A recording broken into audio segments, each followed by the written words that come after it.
Assalamualaikum warahmatullahi wabarakatuh. Bismillah. Kanthi nyebut asmane Gusti kang Maha Welas lan Maha Asih. Berbicara mengenai puasa, teman-teman.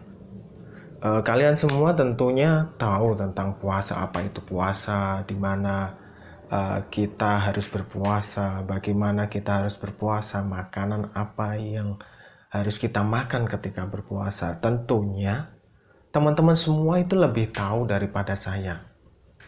Ada yang namanya puasa harus dilakukan 12 jam, harus dilakukan 24 jam, atau bahkan puasa-puasa yang tentunya lebih aneh. Karena teman-teman, saya rasa telah memiliki guru. Kalian semua telah memiliki guru, pernah membaca hadis, atau pernah membaca Quran, atau pernah mendapat wejangan, atau pernah mendapat informasi dari berbagai media dan platform yang di era modern ini tidak sulit kita temukan. Lalu apa yang ingin saya bahas di sini adalah saya ingin membahas bahwa puasa tidak sekedar menahan yang namanya lapar dan juga haus. Esensi dari puasa itu kita harus bisa menahan apa yang ada di dalam diri kita. Di dalam diri kita ada apa? Kalau di dalam tubuh kita membagi bagian dari 3 bagian, yaitu pikiran, terus nanti ada hati, dan juga ada nafsu. Nah, pikiran ini kita tahu bahwa setiap orang memiliki pikiran, dan pikiran ini tidak bisa dikontrol. Kalian berpikir bahwa saya bisa mengontrol pikiran. Yang kalian kontrol itu bukan pikirannya, tapi apa yang dikeluarkan dari pikiran tersebut. Terus kalian memiliki hati, saya bisa membawa hati ini ke arah yang lebih baik, ke arah gini-gini. Tidak bisa. Hati ini itu memiliki takaran, memiliki sifat untuk ada sisi positif dan ada sisi negatif yang dimiliki. Dia bisa membenci, dia bisa iri, dia bisa ria, dia bisa sombong. Bahkan dia bisa berbuat baik, bisa mengikhlaskan, bisa kecewa, bisa rindu, dan lain sebagainya. Itulah hati. Juga nafsu. Nafsu itu juga memiliki berbagai kadar yang dia miliki. Bisa baik, atau bisa juga buruk. Dan orang menyebut bahwa di dalam nafsu itu yang paling sulit untuk dikendalikan. Ya memang, karena pikiran baik dan pikiran kotor itu cenderung dipengaruhi oleh nafsu. Juga dari hati. Hati yang baik dan hati yang kotor itu juga ada pengaruhnya dari nafsu. Ketika hati itu baik dan nafsu itu baik dan juga pikiran itu baik, maka keadaan teman-teman tidak selalu mendapatkan suatu hal yang baik. Misalnya teman-teman berbuat baik kepada seseorang, apakah terus balasannya itu baik? Belum tentu. Bisa juga kalian semua itu ada ditipu, ada dimanipulasi, dan lain sebagainya. Itu ada. Atau kalian semua berpikir bahwa yang ada di pikiran kalian, di hati kalian, dan di nafsu kalian itu buruk. Apakah akan selalu menghasilkan suatu hal yang buruk? Belum tentu. Bisa jadi kalian berbohong untuk memperoleh kebaikan. Contohnya adalah ketika ada orang mencari temannya atau musuhnya dan ingin membunuh. Padahal kalian tahu di mana posisi orang yang akan dibunuh tersebut. Kalau kalian berbohong, maka orang itu selamat. Kalau kalian berkata jujur, maka orang itu akan dibunuh. Ini adalah problem yang sebenarnya bisa kita atasi dengan cara berpuasa. Ketika orang mau berpuasa, biasanya insting atau bisikan-bisikan yang ada di dalam tubuhnya itu cenderung akan mengarah pada posisi yang terbaik. Saya tidak mengatakan baik, tapi terbaik. Di dalam diri kita sebenarnya itu ada malaikat penjaga kita yang disebut Raqib Atid. Di dalam diri kita juga ada sedulur papat, ada juga korin dan kavado juga. Belum lagi ada unsur dari roh kita. Sudah berapa yang menemani kita dari sisi hal yang gaib, dan mereka itu akan selalu memberikan bisikan-bisikan pada kita setiap hari. Makanya tidak heran ketika kalian bangun tidur, saya akan melakukan A, B, C, D. Ketika ada suatu problem, kalian akan berpikir, saya akan melakukan ini, saya akan melakukan ini, saya akan melakukan ini. Ketika ada suatu permasalahan, ada suatu pikiran-pikiran, atau mungkin ada orang yang lewat di depan kita, maka pikiran kita akan berkecamuk, hati kita akan bergejolak. Maka dari itu, semua itu tidak bisa kita kontrol sebenarnya, kecuali kalau kita mau belajar untuk mengontrol mereka. Dengan cara apa? Dengan cara berpuasa. Puasa itu ada banyak, tidak melulu tentang bagaimana cara kita untuk menahan diri dari lapar, bukan. Terkadang kalau kita suka ngomong buruk, maka puasa yang kita lakukan adalah diam, untuk tidak ngomong yang buruk-buruk. Ketika kita selalu berpikir negatif, ketika misalnya ada cewek, kita selalu berpikiran negatif bahwa cewek itu mungkin BO, atau mungkin cewek panggilan dan lain-lain. Itu yang kita puasakan adalah pikiran kita. Kalau kita ada rasa iri, rasa dengki dan lain sebagainya, yang kita puasakan adalah isi hati kita. Terus ketika kita timbul nafsu, keinginan, entah itu nafsu amarah, entah itu nafsu biologis, nafsu lapar dan haus, maka yang kita puasakan adalah nafsu diri kita itu. Mungkin terlihat sepele teman-teman, tapi ketika kita tidak mau untuk belajar, tidak mau untuk membiasakan diri kita berpuasa atau bertirakat, maka diri kita tidak mendapatkan esensi dari makna puasa tersebut. Kita hanya berpuasa, menahan lapar, menahan haus. Padahal ada yang lebih dari itu. Mungkin ada sebagian orang yang mengatakan bahwa puasa yang dilakukan hanya menahan lapar dan haus adalah puasanya anak kecil. Memang, karena mereka cenderung akan melatih diri mereka untuk menahan nafsu yang paling fisik. Itu apa? Nafsu yang paling fisik adalah nafsu makan dan minum. Tapi nafsu lainnya, keinginan, oke lah, teman-teman memiliki keinginan, ingin memiliki mobil, ingin memiliki rumah, dan ingin memiliki suatu hal benda yang lain. Tapi teman-teman belum memiliki kemampuan untuk memilikinya. Entah itu karena finansial, entah itu karena keadaan, atau yang lain. Itu adalah cara kita adalah menahan. Kalau teman-teman menginginkan, suatu saat pasti keturutan. Asalkan kalian semua mau mendasari diri kalian dengan cara berpuasa.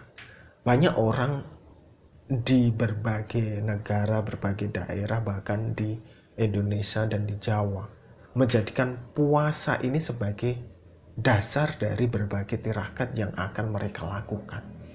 Ada orang yang ingin memiliki ajian pengasihan, mereka mendasari dengan puasa. Ada orang yang ingin kaya, mereka mendasari diri dengan puasa. Ada orang yang ingin berilmu, mereka mendasari diri dengan puasa. Ada orang yang ingin sukses, mereka mendasari diri dengan puasa. Jadi puasa adalah dasar dari segala sumber kekuatan yang ada di dalam diri. Bahwa kalau diruntut dari suatu cerita atau sejarah yang mungkin diceritakan oleh orang-orang yang lebih paham daripada saya, yang pernah saya dengar, yang pernah saya pelajari, yang saya pernah mendapat informasinya, bahwa orang yang melakukan puasa itu akan menyebabkan dirinya memperoleh wahyu. Kalau nabi dulu kan disebut dengan wahyu, kalau orang sekarang bisa disebut dengan karomah atau yang lain lah, ilham atau apa. Itu adalah termasuk sumber kesaktian yang ada di dalam diri. Ilham itu kalau orangnya tidak menemukan informasi yang tepat, maka ilham itu menjadi suatu penyebab kekacauan berikutnya. Bisikan-bisikan yang kelihatannya baik itu justru adalah bisikan yang buruk. Misalnya kalian melakukan suatu puasa ingin memperoleh jodoh misalnya, atau ingin memperoleh kekayaan. Lah tiba-tiba di depan kalian itu ada cewek yang sebenarnya itu sudah bertunangan dengan orang lain, tapi kalian suka dan dia menggoda kalian. Apakah itu halal? Itu adalah suatu ujian bagi teman-teman. Dan bisikan kalian jika baik, maka itu sudah calon orang, maka jangan didekati. Misalnya seperti itu. Tapi kalau bisikannya buruk, bisa aja itu mungkin jodoh kamu dari puasa yang kamu jalankan. Itu memberikan petunjuk bahwa itu adalah jodoh kamu. Rebut dia, perjuangkan dia, maka dia akan menjadi milikmu. Bisa saja seperti itu. Terus kembali lagi ke dalam esensi puasa tadi teman-teman, bahwa yang namanya puasa itu tidak melulu tentang lapar dan haus. Kalian juga perlu mengetahui ada banyak di luar sana orang yang berusaha diem ketika dia melakukan suatu pemikiran atau menginginkan mendapatkan suatu jawaban atas pemikiran, atas hajat yang dia miliki. Mereka cenderung diem.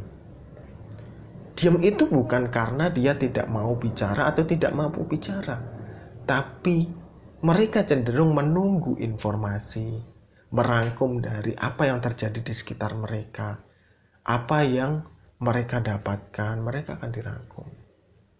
Jadi, ketika kalian memiliki hajat dan puasa, ilmu itu tidak langsung didapatkan terus mendapat bisikan, itu tidak.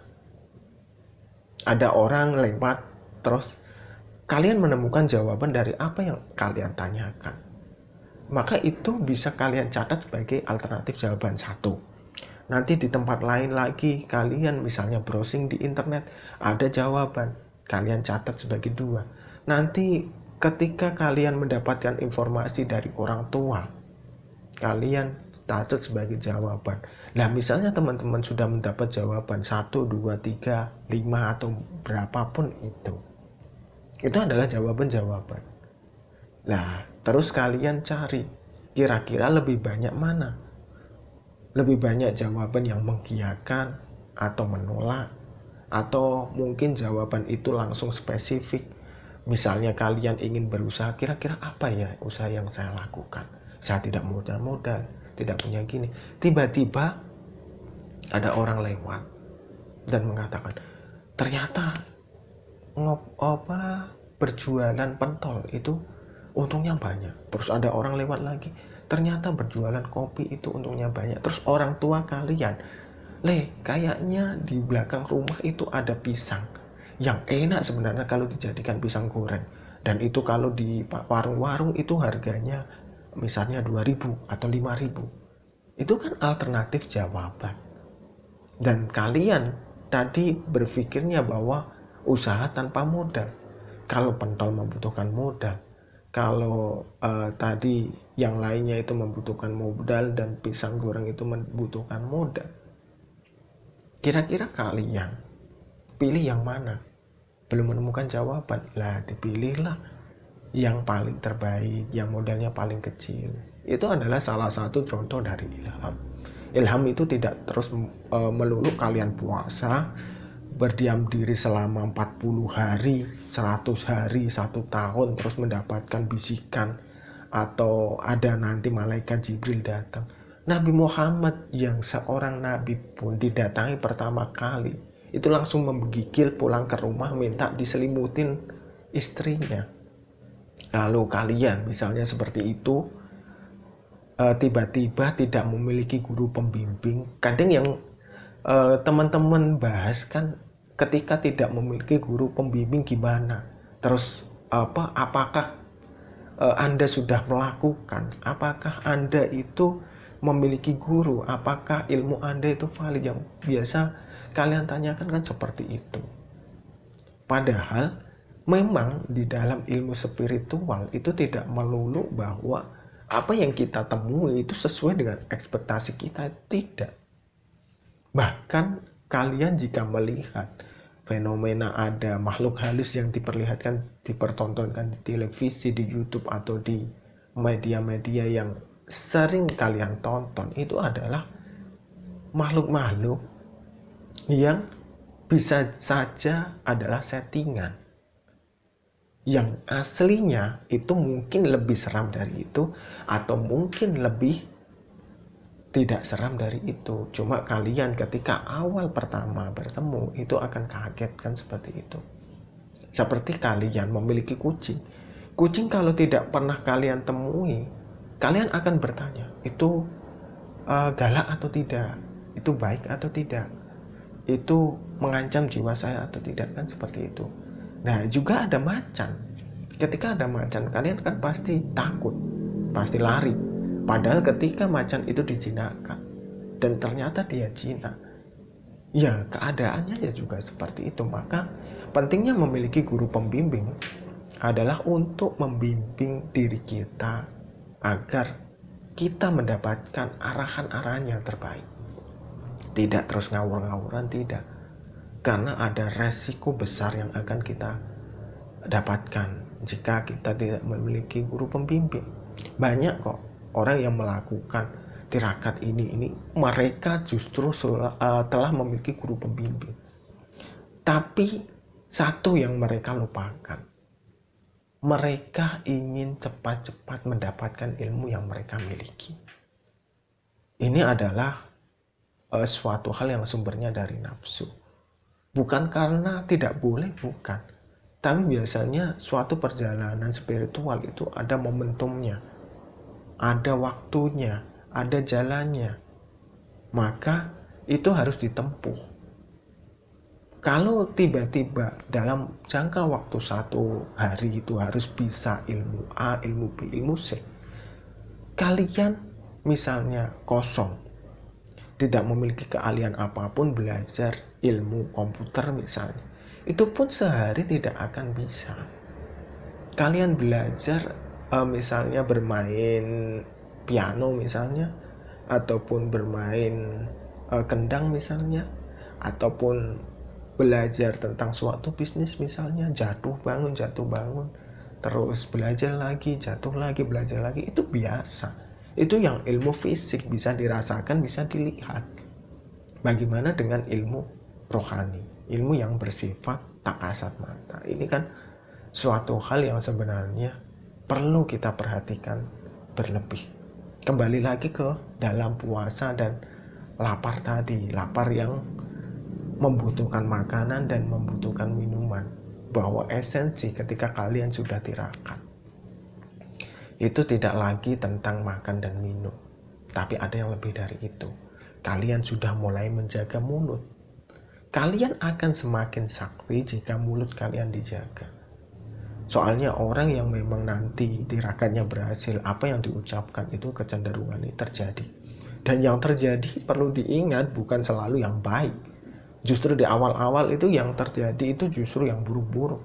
Kalian ngomong jelek ke orang, nyepatani orang, dan lain-lain. Apalagi kalau kalian disakiti dan kalian ngomong ngawur, itu bisa membahayakan orang yang menyakiti kalian. Seperti itu. Dan untuk yang baik-baik cenderungnya itu datangnya belakangan. Ketika kalian sudah tua, ketika kalian hatinya sudah tertata, ketika mulut kalian sudah tertata, ketika nafsu kalian sudah tertata, biasanya datang ketika sudah menjalani seperti itu. Jadi perlu diingat teman-teman, bahwa tirakat, terutama puasa, itu tidak sekedar lapar dan haus. Kalian harus belajar, kalian harus memahami tentang esensi, pikiran, hati, mulut, nafsu. Itu harus kalian pelajari. Nanti Suatu saat kalian akan tahu kenapa kok saya bilang seperti ini. Bahwa di dalam ilmu apapun sebenarnya itu bisa dipelajari. Asalkan kita mau tekun dan kita mau belajar. Tapi jangan lupa cari guru pembimbing. Saya tidak ingin kalian semua belajar tentang ilmu-ilmu seperti ini terus kalian menjadi jiwanya terkekang, dirinya selalu merasa panas, ada gedaran-gedaran yang tidak baik mungkin, atau mungkin bahkan jeglek atau sentet, atau bisa dikatakan depresi, atau bahkan menjadi gila. Ya maaf saya mengatakan seperti ini karena memang banyak di sekeliling kita yang justru mengalami hal seperti ini. Bahkan bukan karena mereka tidak punya guru, mereka punya guru, tapi guru itu tidak mengerti kapasitas muridnya. Muridnya disamaratakan antara si A, si B, si C, dan si D misalnya, itu disamaratakan. Apa yang dilakukan si A dan berhasil itu diberikan kepada si B. Dan ketika si B tidak berhasil, dia dikata-katain. Si A aja berhasil, masa kamu gak berhasil, masa kamu gak kuat. Seperti itu. Dan nanti si C, si D itu juga disuruh melakukan hal yang sama. Itu sebenarnya bukan kesalahan karena mereka tidak bisa melakukan, karena memang kapasitas orang itu berbeda. Contohnya adalah puasa yang dilakukan bertahun-tahun. Itu jika kalian tahu. Ujiannya biasanya itu nanti menjelang berakhir. Itu ada ujian yang kaitannya dengan penyakit. Dan kalian apakah siap? Sudah melakukan puasa selama hampir 1 tahun. Di akhir-akhirnya kalian harus opnam misalnya. Terus ketika opnam tidak bisa menjalankan puasa itu dan puasa itu batal. Makanya kalau guru yang memang benar-benar tahu itu murid-muridnya itu di trial. Disuruh puasa 1 hari dulu, 1 hari semalam apakah kuat? Nanti 3 hari apakah kuat? Nanti 7 hari apakah kuat? 40 hari apakah kuat? Nah jika sudah kuat biasanya mereka disuruh melakukan ritual-ritual tertentu supaya dalam perjalanan mereka jangka waktu 1 tahun misalnya, atau 2 tahun atau 3 tahun, mereka itu menjalankan dengan tidak ada sia-sia. Biasanya guru yang baik itu akan melihat kapasitas muridnya. Jika memang belum waktunya, walaupun ada wadahnya, dia akan dilarang. Oh belum waktunya, nanti aja, udah usah. Biasanya gitu guru.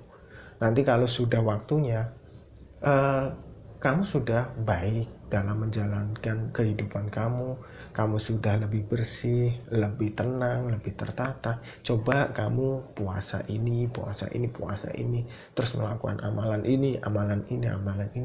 Biasanya seperti itu. Demikian teman-teman, semoga penjelasan saya yang panjang lebar ini, yang mungkin ada beberapa kesalahan atau mungkin ada yang benar, semua itu saya minta maaf jika ada kesalahan, karena mungkin saya manusia biasa juga banyak kesalahan. Saya bukan orang yang sempurna, saya bukan orang yang pinter-pinter amat di dalam hal seperti itu. Saya hanya sharing saja seperti itu. Dan jika ada yang baik, semoga Allah memberikan berkah dan rahmat untuk teman-teman semua mengambil informasi yang telah saya berikan. Demikian dan wassalamualaikum warahmatullahi wabarakatuh.